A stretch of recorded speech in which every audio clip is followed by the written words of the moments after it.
Listen to how Paul described Jesus' glory and kingship as the image of God in Colossians chapter 1, verses 13 through 18. The Father brought us into the kingdom of the Son He loves. He is the image of the invisible God, the firstborn over all creation. For by Him all things were created, things in heaven and on earth, visible and invisible, whether thrones or powers or rulers or authorities. All things were created by Him and for Him. And He is the head of the body, the church. He is the beginning and the firstborn from among the dead, so that in everything He might have the supremacy. Jesus is God's image because He has supremacy in every area. He's the king of His own kingdom. He's the firstborn over creation. That is, He has the full rights of inheritance over creation. He's the creator of all other authorities, meaning that His own authority is greater than theirs. He's the head or ruler of the church, and He has the honor of being the first resurrected and glorified human being. In all these ways, Jesus is the perfect representation of God's power and glory, and the perfect example of what God's kingship and authority look like when expressed through a human being. Yesus adalah gambar Allah yang Jesus is the perfect image of God.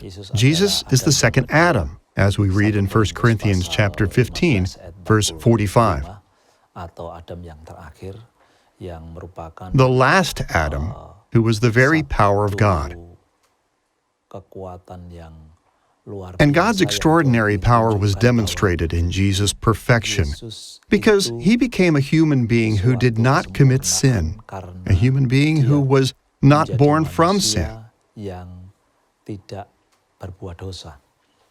If we look in Matthew chapter 1, verses 19 and 20, we see that Jesus' Spirit did not come from Joseph or Mary or the lineage of Adam, but from the Holy Spirit. So His life was a life that was perfect from within. His holiness was perfect from within, even as He wore human flesh and blood.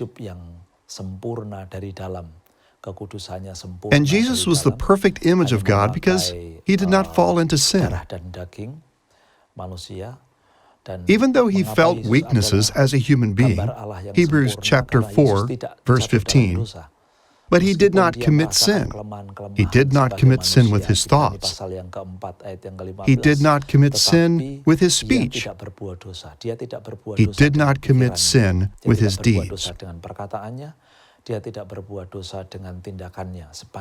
Throughout His life, until He completed His task as the Lord's human being in this world, He did not commit sin. This is the perfect image of God. This is an example of a perfect life given by Jesus Christ. No other human being can represent God as perfectly as Jesus does. Even so, we're still full images of God, and not mere shadows as the Assyrians believed. We still rule on His behalf, carry out His will, and reflect His glory. We don't do these things as well as Jesus does, but we do them nonetheless.